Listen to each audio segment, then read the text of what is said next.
Саламатсыздарбы? Парламентаризм сабактары талкуусунун бүгүнкү коногу Республика Ата Журт фракциясынын лидери Жыргалбек Турускулов. Кош келдиңиз. Саламатсыздар.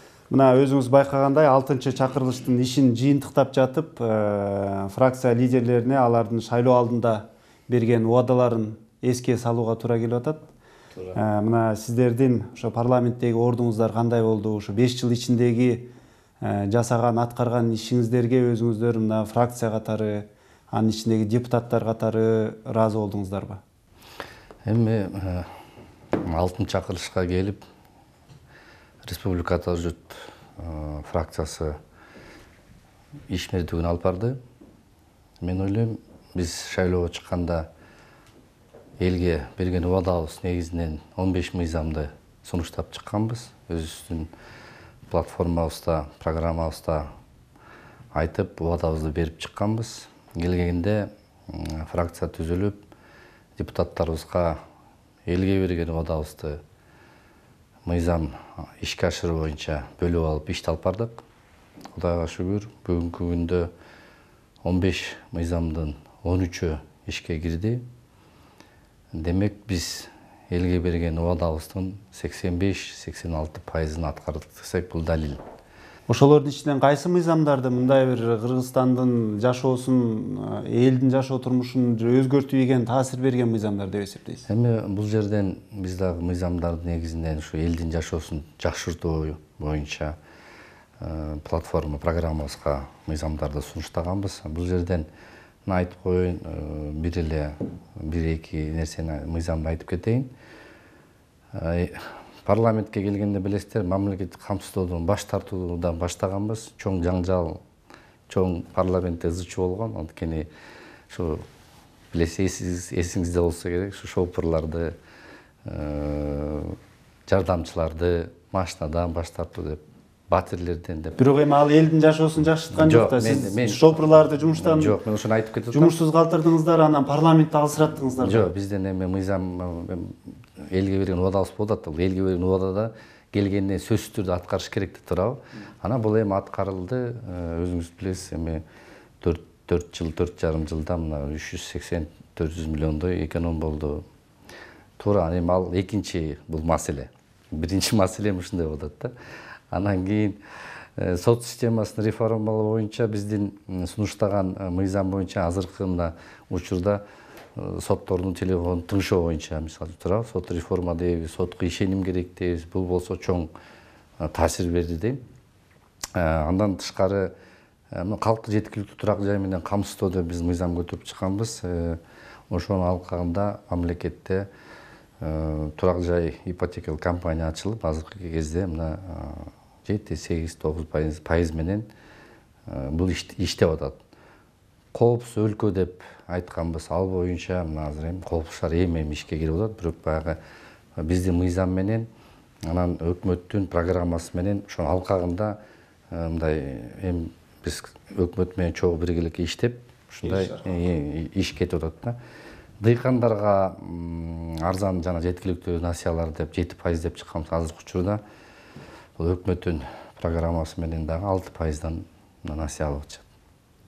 Өнүккөн регион, бай өлкө деп дагы уран айтып чыкканбыз. Бул боюнча президенттин да өзү колдоосунда 3 жылдан бери региондорду өнүктүрүү жылы деп жарыясы менен биздин мыйзам бул 5-10 жылга мүлккө жана жерге болгон салыктардан бошотуу. Бул мыйзам ишине кирип иштеп жатат. Эми азыр Кудай буйрса, эртеңки шайлоого биздин фракциядан депутаттар бара турган болсо, ар бир элге чыкканда берген убадаларын, аткарылган иштерден айтсак, биздин фракция республикада уят болбойбуз. Ачык эле айтып. Бирок эми сиздердин ушул азыркы берген отчетуңуз баягы өкмөттүн сиздерге берген отчетундай эле болуп атпайбы? Өкмөт деле мына 80%-тен ашуун биз баягы бюджетти аткардык деп жакында эле сиздерден мындай добуш алып анан кетпедиби? Анан сиздер деле айтып атасыздар да, мына биз берген убадалардын 85%-ын ашыгын аткардык депчи.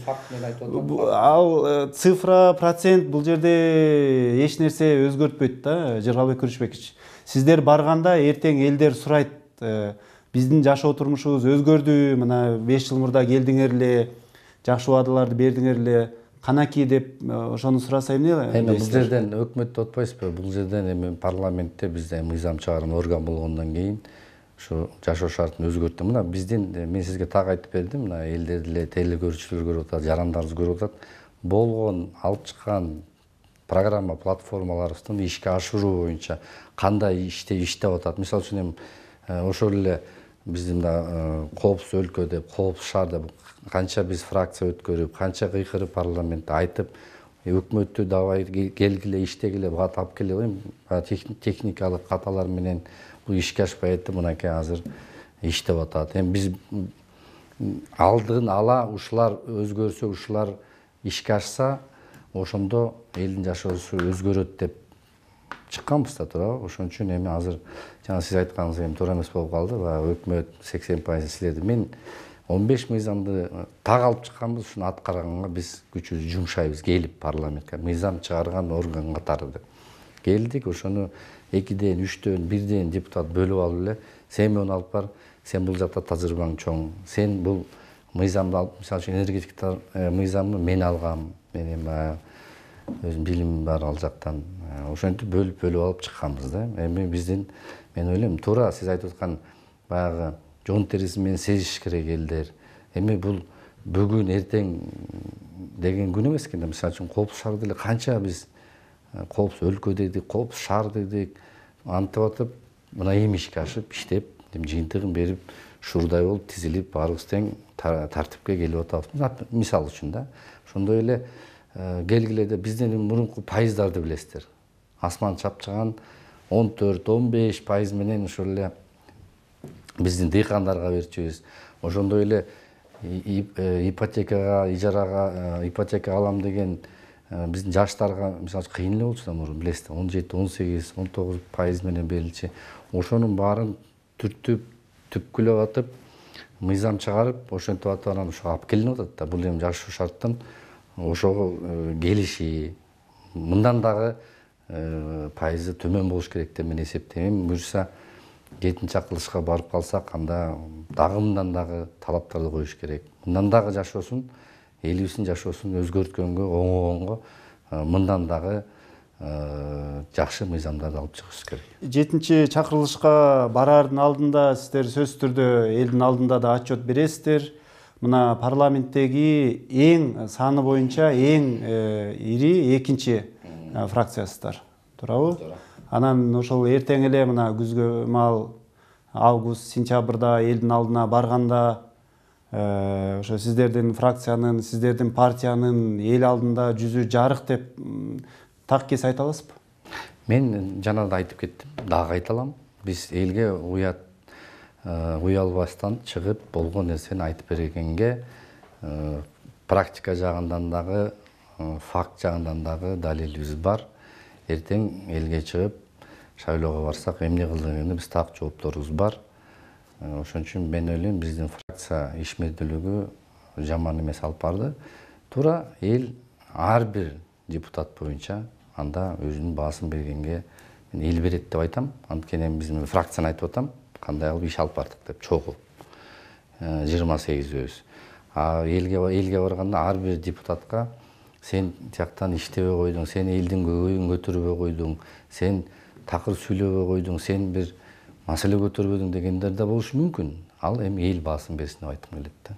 Коррупциянын деңгээли 10 эсе азайтат деген убада сиздердики эмес беле? Биздики эмес. Ушул дагы айтылып жүрөт да көбүнчө, ушул эми Республика Ата журт фракциясы, партиясы ушул коррупцияны азайтуу боюнча дагы убада берген. Мен мына фракция жетекчиси катары биз 15 мыйзам менен бүт буклеттерибиз, брошюркалар, рекламный роликтер баары тең ушундай кеткен. Эми ар бир депутат болгондур. Барган жеринен, эл менен жолуккан жеринен айткан сөзү болушу мүмкүн. Аны мен тана албайм. Анткени биз ошо шайлоого чыкканда регион алып, область алып иштегенбиз да. Мен мисалы үчүн өзүм койгон региондон, областтан мисалы үчүн барып мен эмне убада бердим, эмнени аткардым мен айта алам. Эгерде биздин платформа, программабыздан тышкары дагы элге убадаң болсо, аны эл сурап алат. Туурабы? Мен мисалы үчүн өзүмчө убадаларым болгон, аларды мен аткардым. Баарын аткарып, эртеңки күндү шайлоого бара турган, саясатка бара турган, элге кызмат кыла турган пейил ниет болсо, сөзсүз түрдө аткарып барыш керек. Эртең барып жүзүң жарык болуш керек. Эртең барсаң эл эле айтат: ассаламу алейкум канакей деп. Эмне кылдың, муну айттың эле жасабадың деп турабы. Ошон үчүн мен ойлойм. Андан сырткары мына ушул республика ата журт мындай тандем менен келген. Эки партиянын тандеми, бул республика ата журт фракциясы болуп калган да.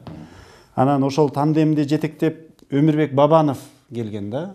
Көптөрү ошол лидерге ишенип дагы добуш берген эле. Сиздер барганда ошо лидериңер каякта десе эмне дейсиздер? Эми ар бир киши өзүнө жооп берет. Биз лидерге жооп бере албайбыз. Эми чыкканда тандем болуп, эки партия кошулуп, республика ата журт болуп чыкканбыз.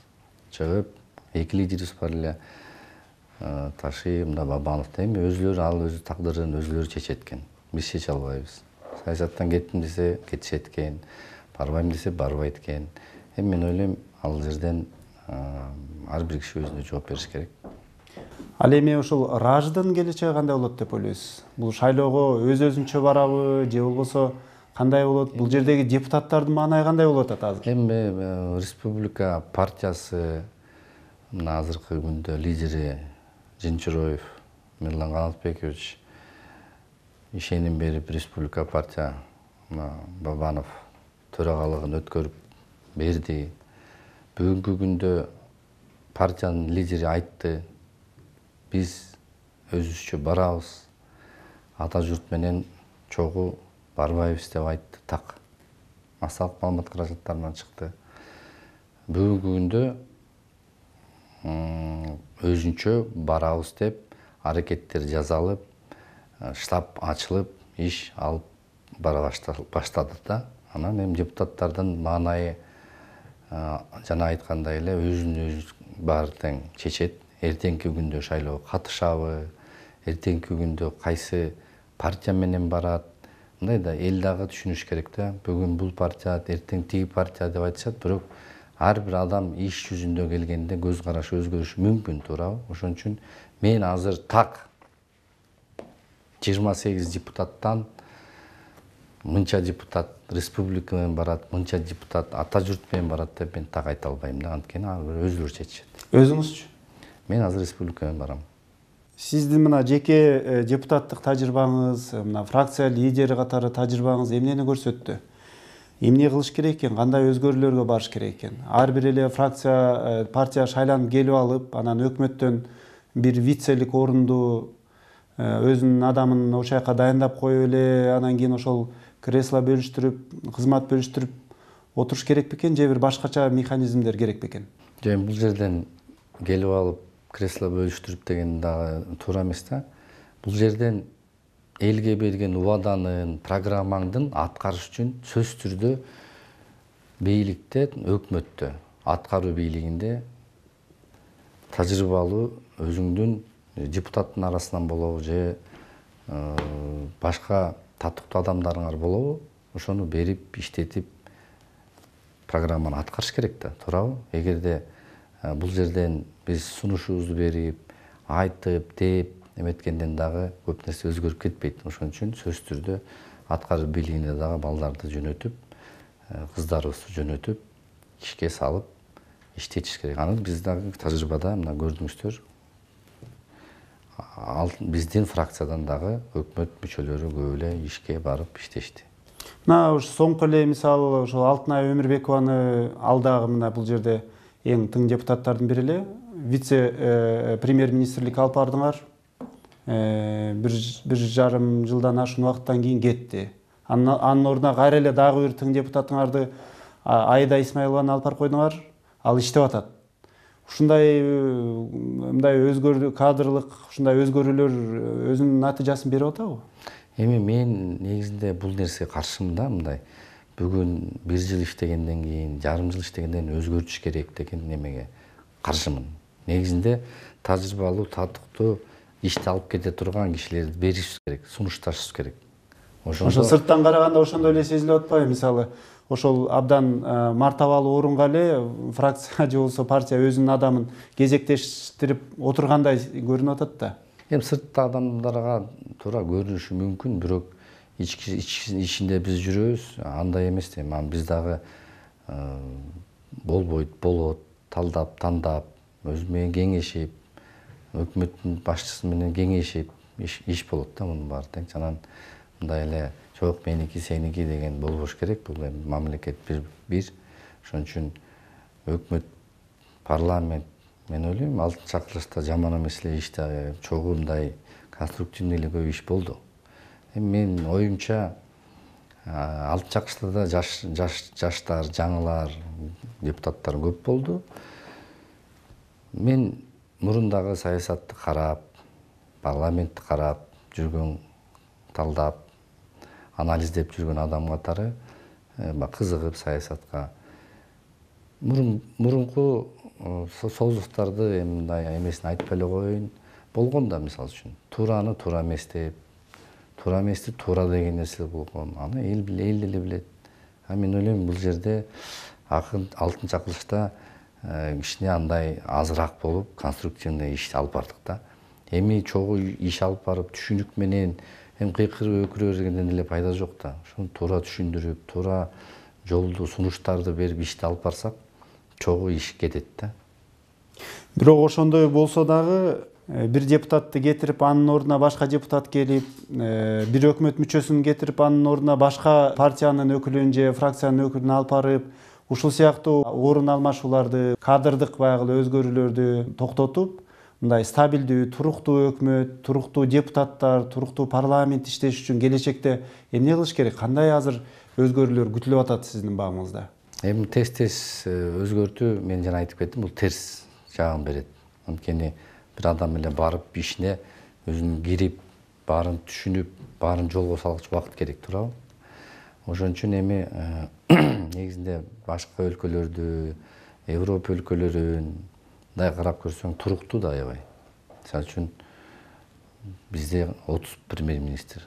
Бул башка жетишкен өлкөлөрдү карап, алар мындай биз эми барып сүйлөшүп каласың, мындай кызыктай карашат да, анткени силер ушунча эмнеге тез бат.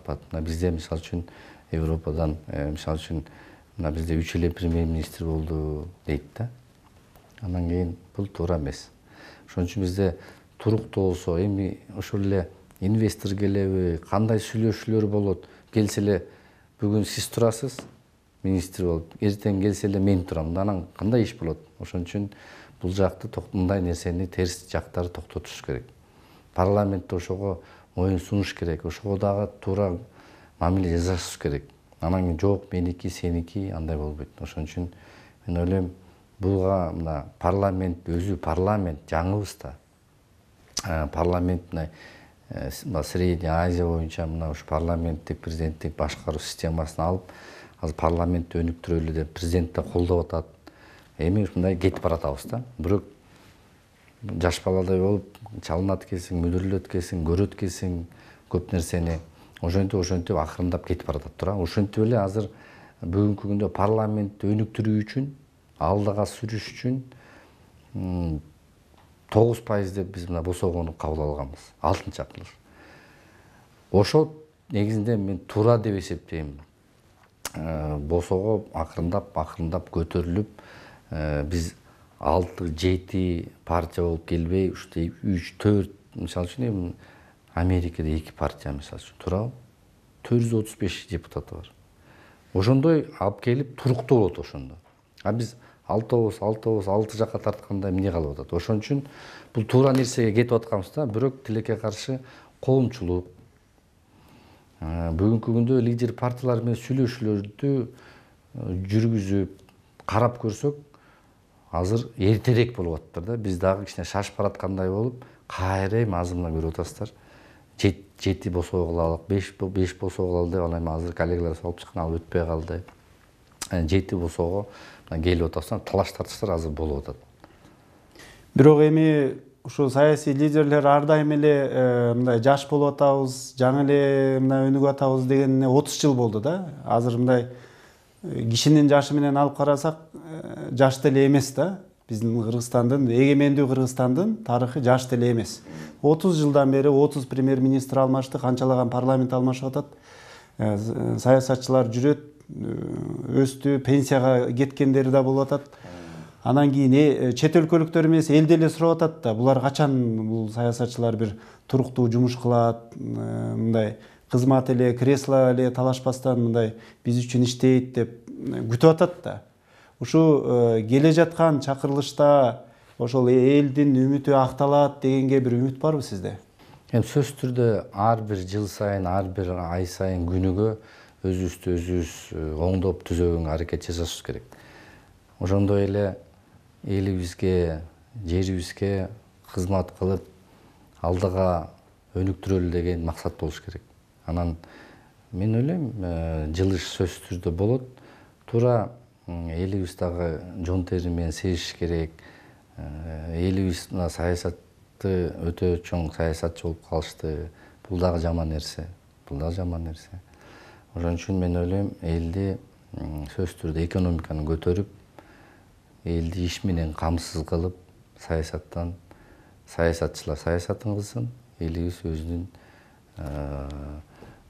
оокатын кылып, жакшыртып аткан нерселерди көрүп, эл өзү менен өзү мындай баарыбыз тең бир ишти алып барышыбыз керек да. Анан азыр кичинекей балабыздан аксакалыбызга чейин саясат деле сүйлөп калбадыбы? Ким жаман?